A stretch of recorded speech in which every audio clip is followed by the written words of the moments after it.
நமஸ்காரம். சில பழக்க வழக்கங்கள் முன்னாட்களில் இருந்தவை இந்நாட்களில் மாறி இருக்கலாம். அது ஏன் மாறிற்று, மாறக்கூடாதே என்று பிடிவாதம் பிடிக்க முடியாது. காலம் மாறும், கலியுகமும் முற்றும். அதற்கு தகுந்த தர்மத்தை விடாமல் எப்படி வாழலாம் என்றுதான் சிந்திக்க வேண்டும், முயற்சிக்க வேண்டும். ஒன்று கூறுகிறேன். அப்பா சொன்னார், அம்மா சொன்னாள், அப்படியே கேட்டோம். இது அந்த நாள். ஓரளவுக்கு கேட்பார்கள். அதற்கு மேல் பெற்றோர்களே சொன்னாலும் ஏன்னு சொல்லுங்கள், எனக்கு ஏற்புடையதாக இருந்தால் செய்கிறேன். அது இந்த காலம். குரு சொன்னார், ஆச்சாரியன் சொன்னார், அப்படியே கேட்டேன். அந்த காலம்.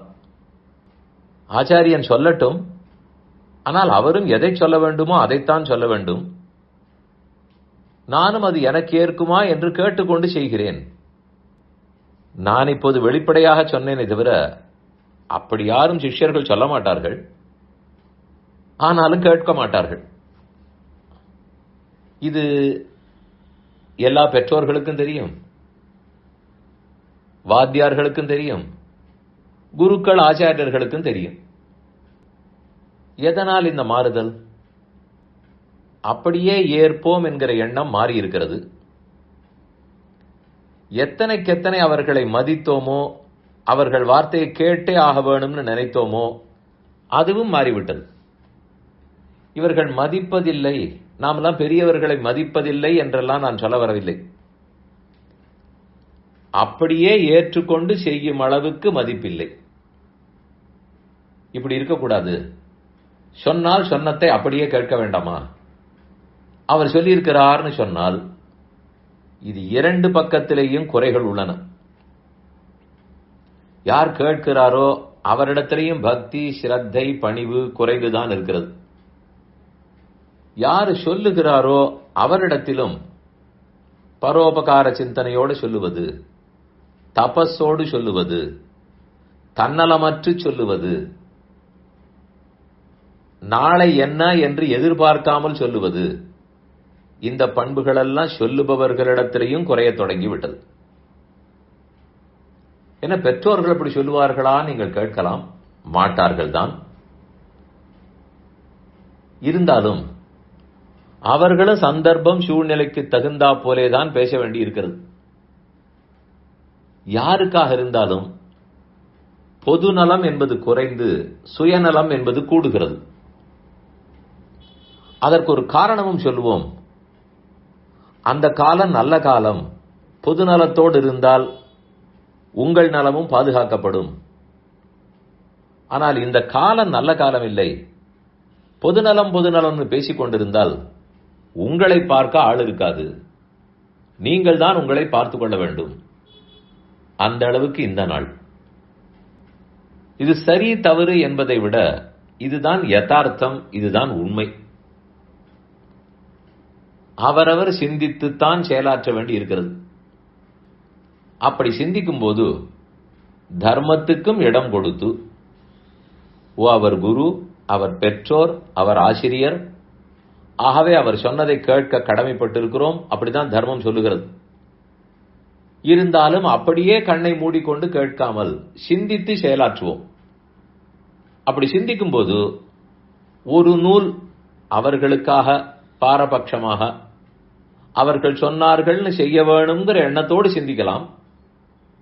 ஆனால் அதையும் தாண்டி அந்த சொன்னது எடுபடாது என்றால் விட்டு விடுவார்கள். அந்த நாளாக இருந்தால் என்னவாக இருந்தாலும் சரி, சொன்னதை கேட்போம். அது இப்போது அப்படி நடைபெறுவதில்லை. அதனால் ஒன்றும் குறையும் இல்லை. அதைத்தான் முன்னமே கூறினேன். காலத்துக்கு தகுந்தா போலே பழக்க வழக்கங்கள் சில மாறும். ஆனாலும் அந்தந்த தனி மனிதன் தர்மத்தை விடாமல் பாதுகாக்கிறேனா, இதனால் எனக்கும் தப்பில்லையா, மற்ற பேருக்கும் தப்பில்லையா என்று சிந்தித்துத்தான் செயலாற்றுகிறான். அப்படித்தான் செய்தாக வேண்டும். பொதுநலத்துக்காகவே இருந்தனர் என்பதெல்லாம் கிட்டத்தட்ட 400-500 வருடங்கள் ஆகிவிட்டன. அந்த காலத்தில் இருந்திருக்கலாம், இப்போதும் ஓரொருவர் உண்டாகில். எங்கோ ஓரொருவர் இருக்கலாம். ஆனா நிறைய பேர் அப்படி நம் கண்ணில் படப்போகிறார்களா என்றால் மாட்டார்கள். அதனால் தெய்வ பலம் குறைந்து விட்டது, சாநித்தியம் குறைந்து விட்டது அப்படியெல்லாம் நினைக்கவே வேண்டாம். அந்தந்த பலம் அந்தந்த பெருமான் அந்தந்த கோயிலில் இருக்கத்தான் செய்யும். ஆனால் கலி என்பது காலம். இந்த காலத்துக்கு தகுந்த கடவுளும் சற்று பேசாமல் இருப்பார், பொறுமையோடும் பலரையும் மன்னிக்கவும் செய்கிறார். அதை போய் அவர் எதுவும் செயலாற்றாமல் இருக்கிறார் நினைத்து விட வேண்டாம். அதிகமான பொறுமையோடு இருக்கிறார். அதுவே மக்களுக்கு துன்பம் வரும் என்கிற அளவுக்கு சென்று விட்டதானால் நிச்சயமாக நடவடிக்கை எடுப்பார். இப்படித்தான் எல்லா புராணங்களிலும் பார்க்கிறோம். அதனால் எப்படியாக இருந்தாலும் சிந்தித்து செயலாற்றுவது சரி, செய்யலாம். ஆனால் சிந்தித்த பின் சரின்னு பட்டுவிட்டால் அவர் என்ன சொல்வது நான் என்ன கேட்பது என்று பிடிவாதமே தேவையில்லை. சொன்னார் கேட்போம். ஆனால் சொல்பவர் எந்த எண்ணத்தோடு சொல்லுகிறார்? அவர் நிஜமாகவே பொது நலத்தோடு பேசுகிறாரா? எல்லா இடத்திலும் இப்படித்தான் பேசி இருப்பாரா? தனக்கொரு நியாயம் பிறர்க்கொரு நியாயம்னு சொல்லிக் கொள்ளுகிறாரா? இந்த விஷயங்களை சிந்தித்து பின்னர் அவர் சொல்லும் சொல்லுக்கு கண்டிப்பா மதிப்பளித்து கேட்க வேண்டும்.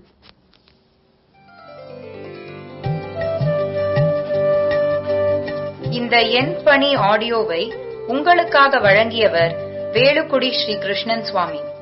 இந்த ஆடியோவை தினமும் உங்கள் மொபைலில் பெற கிஞ்சித் என் பணி KINCHITENPANI என்ற ஆப்பை கூகுள் பிளே ஸ்டோரிலோ அல்லது ஆப்பிள் ஐஸ்டோரிலோ டவுன்லோட் செய்து கொள்ளவும். தினம்தோறும் இது போன்ற உபன்யாசங்களை கேட்டு மகிழவும்.